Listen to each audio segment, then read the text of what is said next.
I'm letting ChatGPT dress me for a week, Zara announced, dropping onto Hira's bed like she'd just declared she was moving to another country. Hira slowly lowered her phone. You, the girl whose entire wardrobe is 50 shades of, don't notice me. Zara rolled her eyes, but she couldn't deny it. Black hoodies, oversized sweaters, safe jeans, clothes that asked for nothing and gave nothing. She had convinced herself it was minimalism. In truth, it was camouflage. Zara hesitated, staring at her reflection in Hira's vanity mirror. I feel invisible, like I walk into a room and immediately fade into the background. Hira's teasing expression softened. Since when? Since always. The confession hung heavier than she expected. University presentations where louder classmates dominated. Internship meetings where her ideas sounded braver in her head than out loud. Family gatherings where aunties measured worth in engagement rings and job titles. So the night before, lying in bed with the glow of her phone against her face, she had typed, "Help me dress for a week. I want to look confident, stylish, but still like myself." The response had been oddly precise. Day 1. Cream wide leg trousers, tucked in sky blue blouse, minimal gold jewelry. Hair down in natural waves. Soft power. She owned none of it. Now, standing in her bedroom the next morning, Zara felt mildly ridiculous. The cream trousers looked like something worn by women who had assistants. The blouse was lighter than anything she'd ever chosen. She'd spent half her savings impulsively buying pieces she wasn't sure she'd ever wear again. She slipped into the trousers.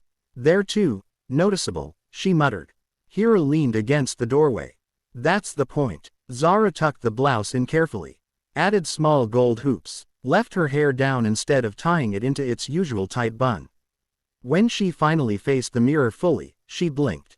She looked taller, not physically, but something about the structure of the outfit pulled her shoulders back. The soft blue made her skin glow warmer. The trousers elongated her frame. "You look expensive," Hira declared. "I look like I'm pretending." "Maybe you're practicing." At university, Zara felt hyperaware of every step.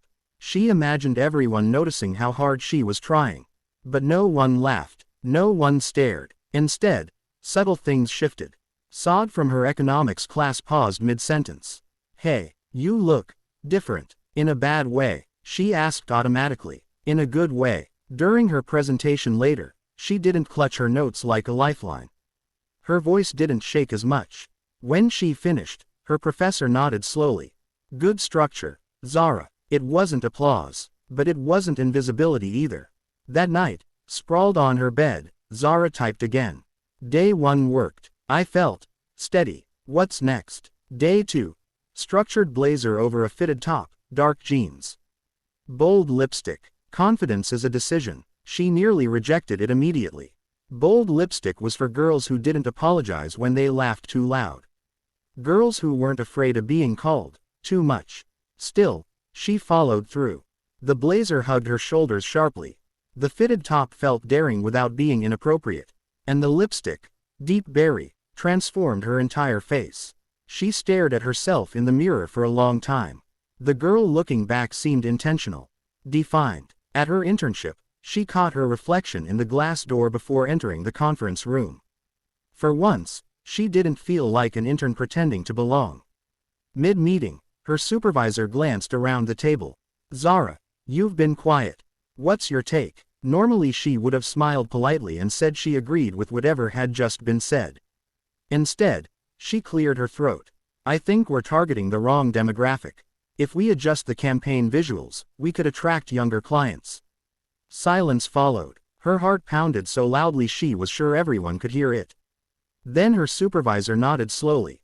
That's actually a strong point. The conversation shifted.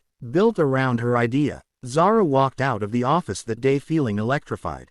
Was it the blazer, the lipstick, or the simple fact that she had shown up like someone worth listening to?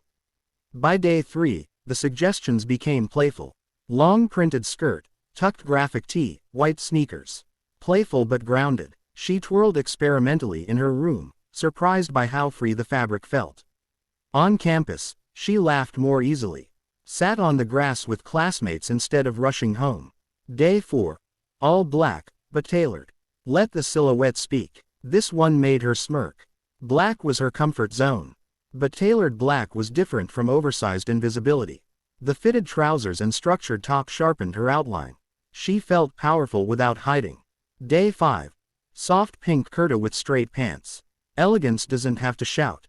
At a family lunch, her mother stared openly. "You look lovely," she said quietly. An aunt leaned over. "Is there good news you're not telling us?" For once, Zara didn't bristle. She smiled calmly. "No, I just wanted to dress nicely." The comment felt revolutionary. But by day 6, the experiment stopped feeling playful and started feeling confronting. Statement piece. Something that scares you a little. The red dress hung in her closet like a dare. It wasn't revealing. It wasn't dramatic in cut. But the color, deep crimson, refused to whisper. She touched the fabric uncertainly. "What if this isn't me?" she asked Hira softly. Hira crossed her arms. "Or what if you decided a long time ago that being small was safer?" Zara swallowed. That evening was her cousin's engagement dinner. A banquet hall filled with chandeliers and judgment. She slipped into the dress.